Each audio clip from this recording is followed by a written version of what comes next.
राजधानी रायपुर के टैगोर नगर में संत श्री गुलाब बाबा भक्त मंडली द्वारा श्री शिव पार्वती मंदिर में गुलाब साईं दरबार के 14वें स्थापना दिवस समारोह का आयोजन किया गया। हर वर्ष 4 अक्टूबर को यह भव्य आयोजन किया जाता है। लगभग 14 सालों से यह आयोजन मंडली द्वारा किया जा रहा है। स्थापना दिवस की शुरुआत पालकी यात्रा निकालकर की गई, साथ ही भंडारे का आयोजन भी किया गया। श्री गुलाब साईं बाबा का 14वां स्थापना दिवस जो है आप लोग मना रहे हैं, तो इनके बारे में कुछ बताइए। सिद्धेश्वर संत श्री गुलाब बाबा की जय। 14वां वर्ष हम मना रहे हैं आज मंदिर की वर्षगांठ का, और नियमित रूप से 4 अक्टूबर को हर वर्ष भव्य आयोजन होता है। 3 और 4 को पूरे देश भर से भक्त आते हैं बाबा के, और ये वर्षगांठ मनाई जाती है। बाबा जी 2001 में समाधिष्ट हुए, उसके पहले वो लगातार रायपुर आते थे, छत्तीसगढ़ आते थे, हर 3-4 माह में आते थे। वो एक आध्यात्मिक संत के साथ साथ सिद्धियों की उनके पास ताकत थी। हमेशा वो भक्तों के भला करने के लिए उनके निवास तक जाते थे, उनके बीच में जाते थे, उनकी हर मनोकामना पूर्ण करते थे। कई बार हमने देखा कि भक्त को बताने की आवश्यकता नहीं थी और अपने आप वो समझ जाते थे और उसका समाधान कर देते थे।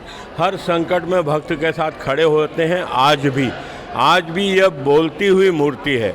अभी कोई मन से प्रार्थना लगावे तो उसको तत्काल उसका फल भी मिलता है। तो निश्चित रूप से साईनाथ महाराज के आदर्शों को आगे बढ़ाते हुए गुलाब बाबा ने पूरे देश में बहुत बड़ी भक्तों की, लाखों भक्तों की संख्या है, और एक ऐसे इकलौते संत हैं देश में जिनके 21 साल के समाधिष्ट होने के बाद कम से कम देश भर में 200 से अधिक मंदिर बने हैं। टाकरखेड़ उनका जन्म स्थली है, महाराष्ट्र अमरावती ज़िले में पड़ता है। वहीं काटेल ग्राम जो बाबा जी का कर्म स्थली है, जहाँ उन्होंने अपनी शक्ति से वहाँ पे आश्रम बनाया।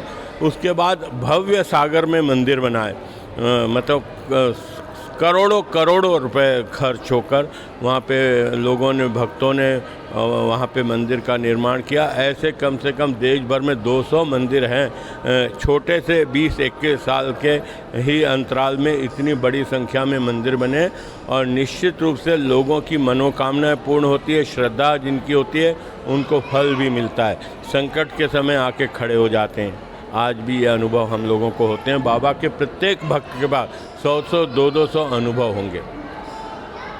कितने सालों से इस तरह का आयोजन आप लोग करते आ रहे हैं? देखिए, हम लगातार 14 साल से कर रहे हैं। जब से मूर्ति स्थापना हुई है यहाँ पे, जहाँ मंदिर का निर्माण हुआ, पहले छोटा मंदिर बना था आगे, और फिर बाद में बड़ा मंदिर बना।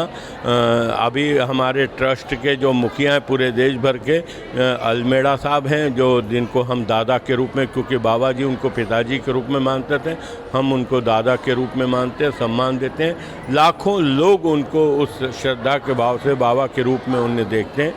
और निश्चित रूप से मैं ये कह सकता हूँ कि आज आध्यात्म की दुनिया में संत तो सभी महान होते हैं, लेकिन गुलाब बाबा को पार नहीं पा सकते। स्थापना दिवस के अवसर में भंडारा के अलावा और क्या विशेष कार्यक्रम है जो आप लोगों ने आयोजित किए हैं आज? सर्वप्रथम तो संत गुलाब बाबा की जय। यहाँ प्रत्येक वर्ष जो प्रोग्राम होता है वो तो होता ही है। बाकी भजन संध्या, यहाँ विशेष रूप से भजन संध्या होती है। और बाबा जी का कहना था कि भजन और भोजन मुख्य रूप से 2, मतलब जितने भी भक्त आएँ उनको इन चीज़ों की कमी ना रहे। तो विशेष रूप से तो भजन संध्या रहेगी, और पालकी यात्रा तो दिन का प्रोग्राम रहता है, तो वो तो हुई काफ़ी अच्छे से होती है, बहुत बड़े लेवल पर होती है। और ये अकेले रायपुर में नहीं, ये विश्व के जहाँ भी बाबा जी के मंदिर बने हुए हैं, जैसा कि सुंदरानी जी ने बताया कि 200 मंदिर हैं करीबन, तो सभी में पालकी यात्रा का विशेष महत्व है। जैसे आपने देखा होगा कि साईं बाबा की पालकी, ऐसे ही गुलाब बाबा की पालकी, और पंढरपुर की जैसे बहुत बड़ी यात्रा होती है पंडरीनाथ महाराज की, तो वहाँ देश भर के लोग, मतलब आपका पंढरपुर तो आपका सुना ही हुआ होगा, तो देश भर के लोग वहाँ से आते हैं। मतलब वहाँ तो अरबों खरबों की संख्या में लोग रहते हैं। इसी प्रकार से गुलाब बाबा की पालकी अभी जैसे 4 दिसंबर में कार्यक्रम होना है सागर का, तो बहुत बड़ी यात्रा है वहाँ पर भी। तो बस इसके बाद वहाँ की तैयारी लग जाती है। उसके बाद अपना क्या कहते हैं, मुंबई में विरार में बहुत बड़ा मंदिर है बाबा जी का, गुलाब बाबा सदगुरु धाम। वहाँ भी क्या कहते हैं 25 दिसंबर का कार्यक्रम होता है। तो 3 दिवस का वहाँ कार्यक्रम रहता है। तो पालकी यात्रा विशेष महत्वता है बाबा जी की। तो बाबा जी का ये कहना रहता था कि कोई भक्त कहीं से भी आए, देश विदेश कहीं से भी आ रहा है तो बिना भोजन के नहीं जाए, भोजन ज़रूरी है, और भोजन के बिना तो कोई सुख है ही नहीं जीवन में। बस यही कहना चाहूँगा, और ऐसे ही सभी भक्तों की कृपा बनी रहे और बाबा जी के मंदिर आते रहें और बाबा जी मनोकामना सबकी पूर्ण करते रहें, बस यही उद्देश्य। जय गुलाब बाबा। श्री गुलाब साई बाबा का 14वां स्थापना दिवस आप लोग मना रहे हैं, तो इनके बारे में कुछ बताइए। बाबा जी रायपुर आए थे।